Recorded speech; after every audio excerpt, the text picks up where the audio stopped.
From Vermont Public, this is The Frequency. I'm Mitch Wertlieb. It's Friday, February 23rd, and here are today's headlines. Health Commissioner Dr. Mark Levine says it is time for public health officials to develop more pragmatic strategies to deal with COVID.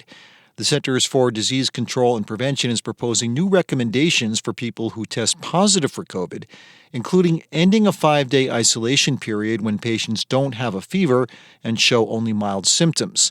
Levine says the proposed guidelines make sense because the vast majority of people have developed immunity to the virus, either through vaccinations or from being infected.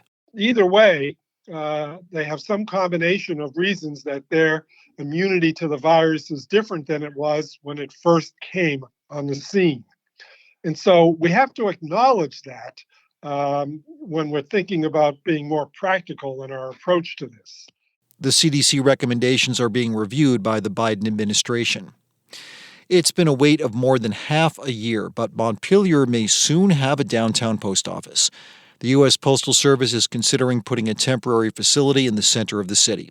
Montpelier's post office was heavily damaged by the historic flooding in July, and since then, residents and businesses have not had access to full postal operations in town.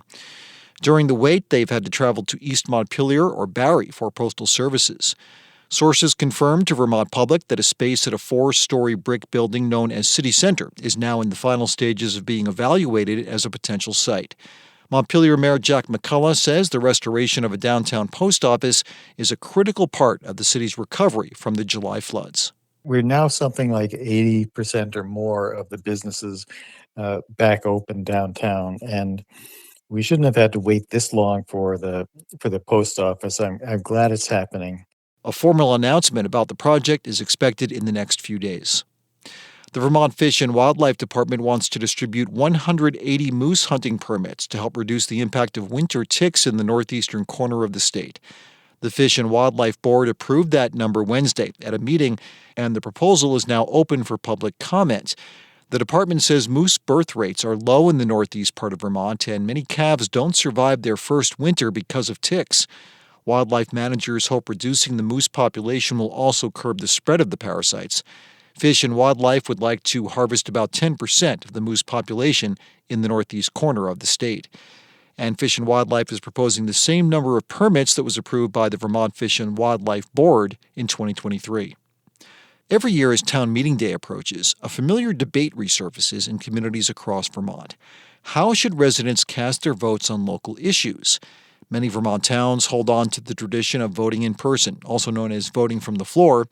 Others switched to ballot voting during the pandemic and never looked back. Susan Clark is Middlesex's town moderator and the author of numerous books on local democracy.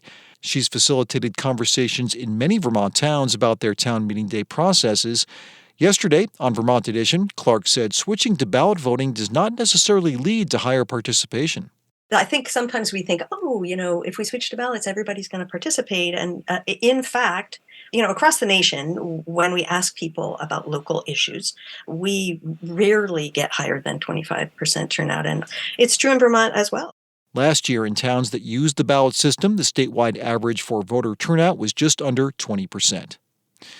Coming up, Burlington's sister city relationships in the Middle East run up against the political realities of the war between Israel and Hamas. That's after this. The Frequency is sponsored by Vita. Since 1974, Vita has helped Vermont businesses grow and thrive. From agriculture to energy, startups to family companies, find solutions that fit your business. Visit VEDA.org to start your next chapter today.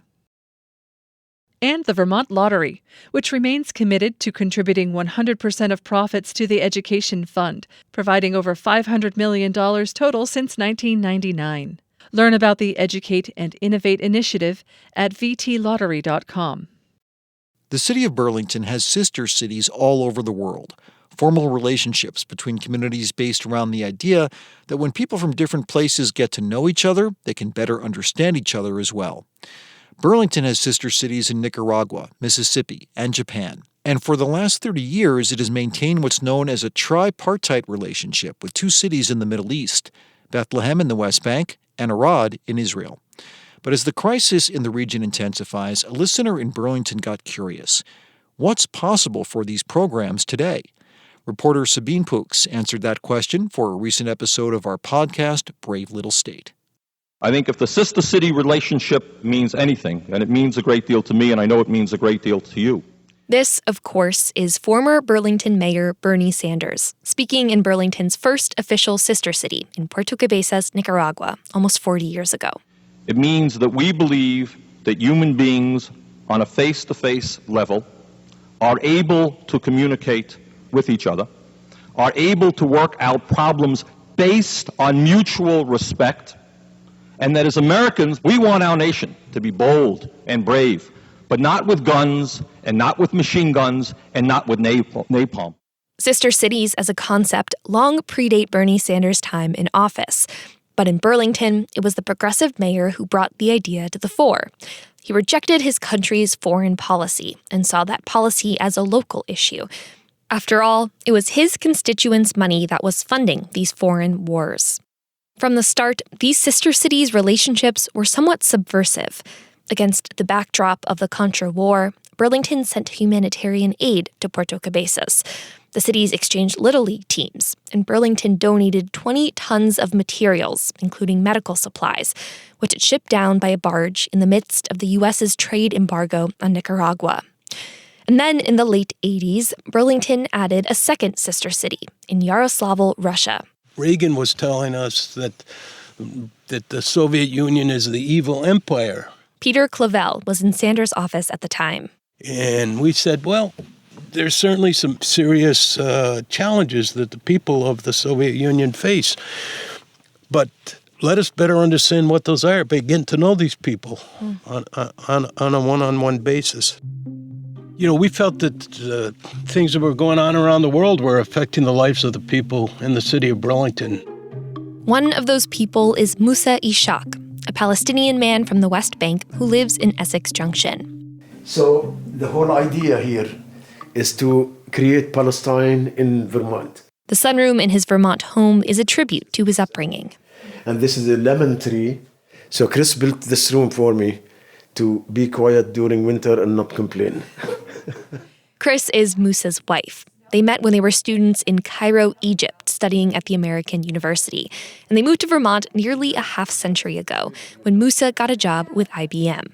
Musa wanted his neighbors to learn about what it was like back home. He says there was a lot of excitement at the time about sister cities and citizen diplomacy. So along with a group of friends, Musa and Chris decided to adopt a Palestinian sister city. There were plenty of U.S. cities with sisters in Israel at the time, but as far as they could tell, a Palestinian sister would be a first. In 1990, they set out to find one and landed on Bethlehem, a Palestinian city in the West Bank, roughly the same size as Burlington, and both are college towns. The group brought their idea to the Burlington City Council. There was a lot of pushback.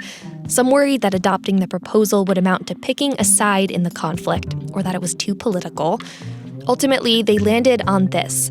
In addition to adopting Bethlehem as a sister city, they'd also adopt a sister city in Israel, a place called Arad. You know, it's compromise. You know, I believe in compromise. In 1992, the Burlington City Council passed a resolution approving the agreement.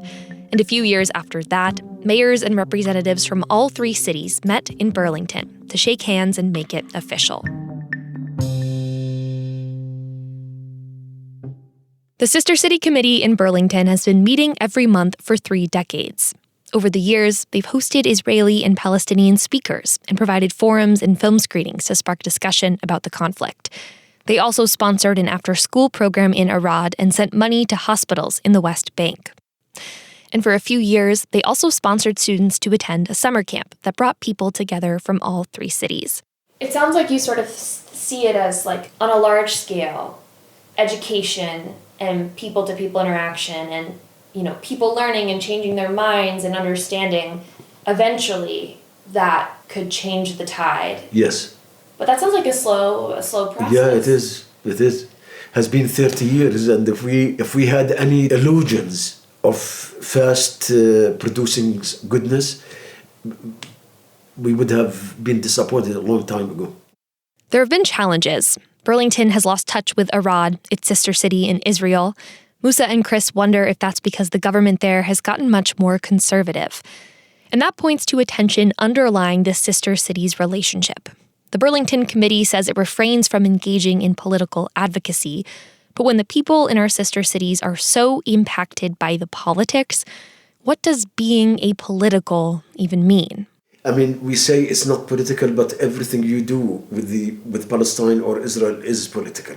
One example, shortly after 2 Palestinian American students and 1 Palestinian student were shot in Burlington last November, Musa and Chris wanted their sister city committee to issue a statement.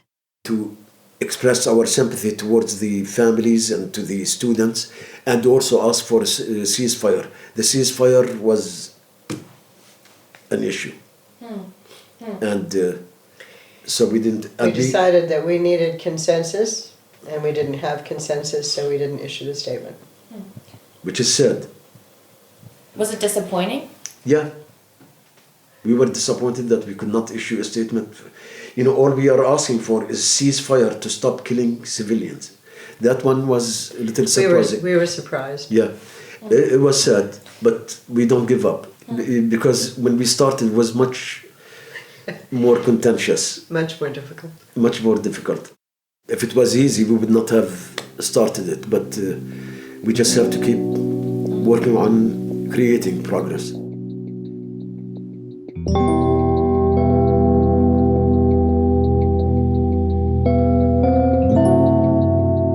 For Vermont Public, I'm Sabine Pooks.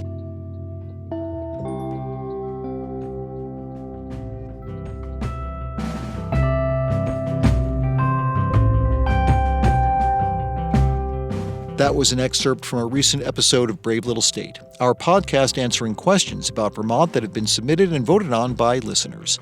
You can hear the rest of this episode about sister cities at bravelittlestate.org or wherever you get your podcasts. Thanks for listening to The Frequency today. We had additional reporting from Bob Kinzel, Abigail Giles, and Michaela Lafrac. Our executive producer is Kevin Trevelin, and our music is by Blue Dot Sessions. I'm Mitch Wertlieb. Talk to you tomorrow.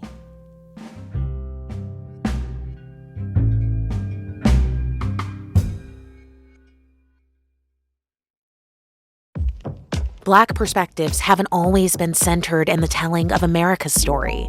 Now, we're taking center stage. Introducing NPR's Black Stories, Black Truths, a collection of Black-led stories from NPR's podcasts. Search NPR Black Stories, Black Truths wherever you get your podcasts.